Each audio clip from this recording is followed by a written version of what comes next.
Hello everyone, today I'm going to show you how to hide and unhide apps in iOS 18.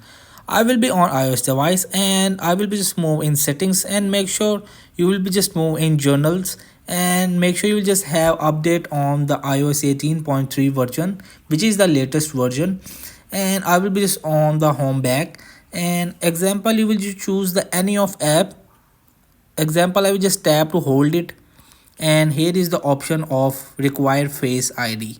I will just tap on it and there are two options. One is require face id and number two is hide and require face id.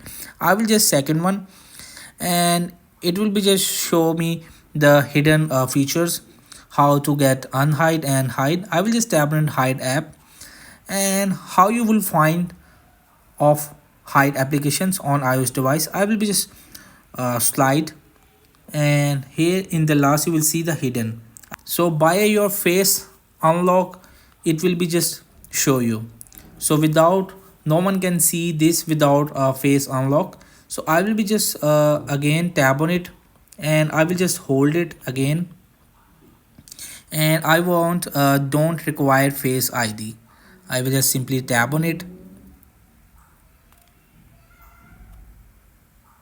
So that's it. In right over here and you will just also just find it,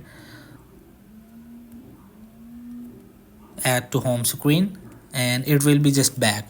So in this way you will just hide and unhide apps on iOS 18. So hope this video helped you. Please don't forget to like and subscribe and get notified for more videos.